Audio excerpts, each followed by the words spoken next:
Bonjour et bienvenue pour ce 7e et dernier module de formation au leadership vertueux pour les éducateurs, formation organisée par SOS Éducation avec Alexandre Avard, fondateur de l'Institut de leadership vertueux. Donc Alexandre Avard, au fil des derniers modules de formation, vous nous avez finalement montré que la question de l'éducation, c'est une question qui n'est que marginalement pédagogique, c'est avant tout une question qui est anthropologique. Et nous nous sommes interrogés sur les finalités de ce qu'était une éducation. Alors aujourd'hui, comme dernière question, je voudrais vous poser celle de la mission de l'éducateur. Quelle est finalement cette vocation que on peut avoir ou pas, je ne sais pas, au leadership? Quelle vocation on peut avoir à devenir un éducateur et à identifier parmi les éducateurs avec lesquels on travaille ceux qui peuvent prendre des responsabilités? Bon, moi, j'irais au fond du problème. Comme tu l'as dit, c'est un problème anthropologique, plus que sociologique ou psychologique. Et pour moi, le gros problème qui se pose chez les êtres humains, c'est, d'un point de vue du leadership, c'est est-ce que tu as conscience de ta mission dans l'existence? Tous les êtres humains ont une mission. Et une mission, c'est quoi? Une mission, c'est une chose concrète auquel tu dois dédier ta vie. C'est la chose que tu dois faire dans ton existence. Tu vois? Une vocation, c'est plutôt un appel. Un appel, pas forcément à faire quelque chose, mais surtout, je dis, la vocation, c'est un appel à être quelqu'un. C'est quelque chose. C'est le cadre de ton existence, une vocation. C'est ce qui définit toute l'unité de ton existence, c'est ta vocation. C'est qui es-tu, tu vois? Mais ensuite, la mission, c'est quelque chose de beaucoup plus concret. C'est se sentir appelé à faire quelque chose. Comment est-ce que cette mission naît dans la vie d'une personne? Le sens de la mission. Mais le sens de la mission, il naît de la confrontation de deux choses.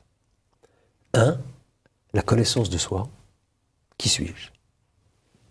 Ma culture, mon pays, mes talents, mes parents, mes grands-parents,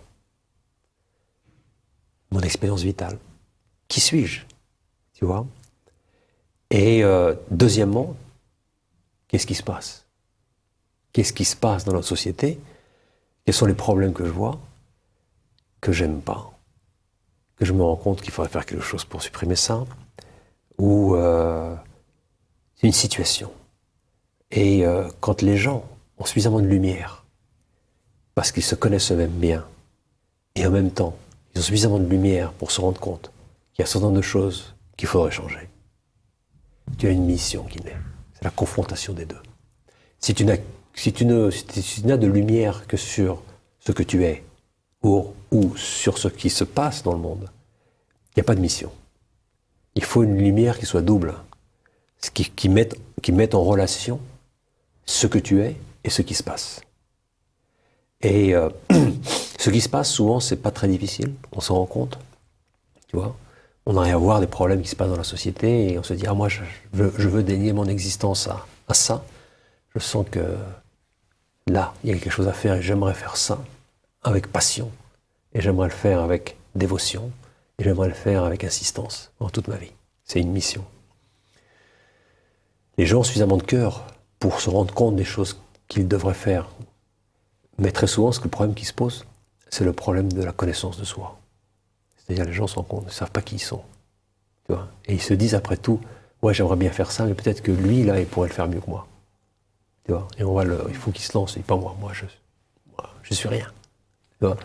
Et donc, toute la formation de leadership, c'est d'aider à comprendre les gens, d'aider les gens à comprendre, les gens que tu formes, que tu diriges, que tu orientes, à comprendre qu'il faut qu'ils fassent un effort énorme sur eux-mêmes pour arriver à comprendre qui sont-ils. C'est pour ça que moi, j'oblige pas, parce que j'oblige personne, mais je conseille à mes étudiants d'écrire leur vie.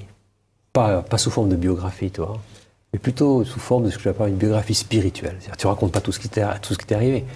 Tu fais un effort de contemplation de ton existence passée pour voir toutes les choses que tu as reçues. Que ta vie soit un acte de gratitude. On a parlé beaucoup aujourd'hui, ces jours-ci, on a beaucoup parlé de la magnanimité. La meilleure manière de développer la magnanimité chez une personne, c'est de développer la gratitude en elle. Parce qu'elle se rend compte qu'elle a reçu énormément de choses. Et une fois qu'on se rend compte de tout ce qu'on a reçu, tout ce que tes parents t'ont donné, tout ce que tes grands-parents t'ont donné, même des gens qui ont une vie dramatique et qui pensent savoir que tout a été mauvais, je leur dis, fais un effort, tu verras, il y a des choses positives.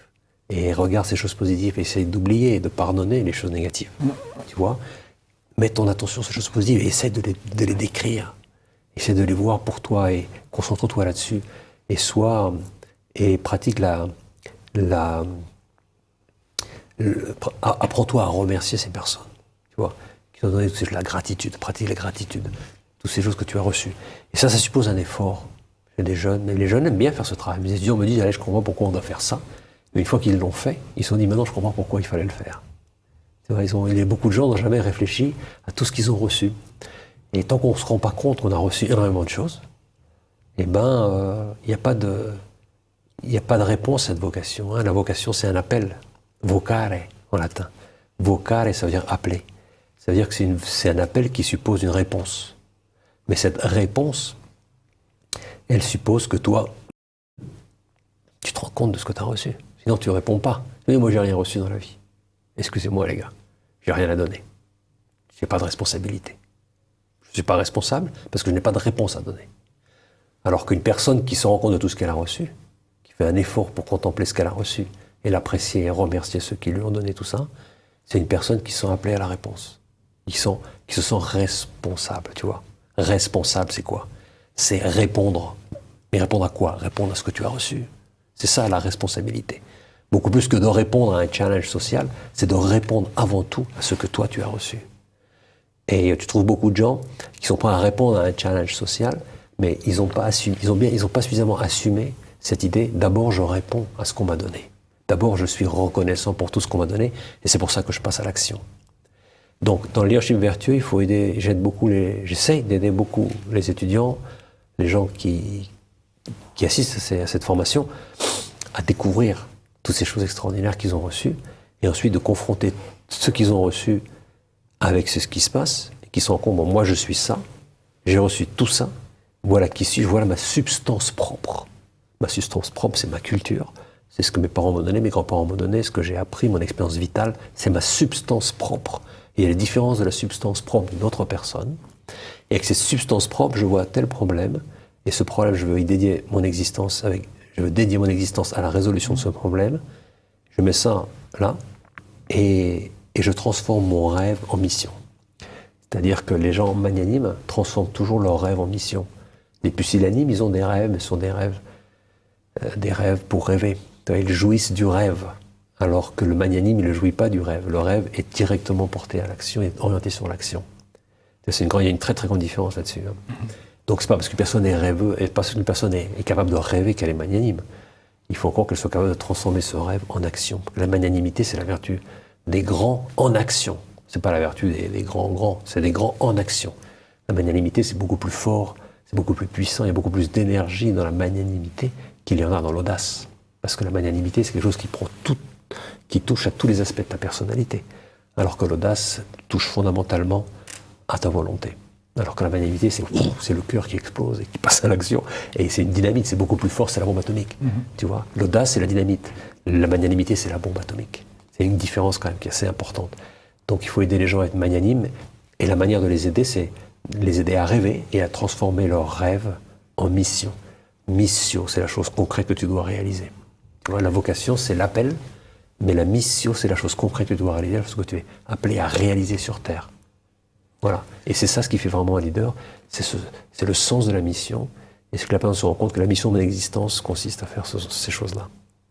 Donc transformer son rêve en mission, c'est finalement une belle définition de l'éducation sur laquelle nous allons clore cette formation au leadership vertueux. Voilà, j'espère que nous aurons répondu à cette question avec laquelle nous ouvrions cette formation SOS Éducation. Qu'est-ce que c'est qu'éduquer avec le leadership vertueux?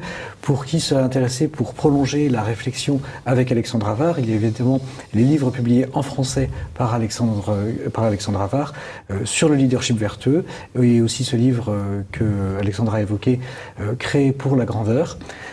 Et puis il y a le site internet de l'Institut du leadership vertueux. Le lien doit s'afficher normalement sur l'écran. Vous pouvez du coup découvrir les formations et des compléments à ce que nous avons développé là.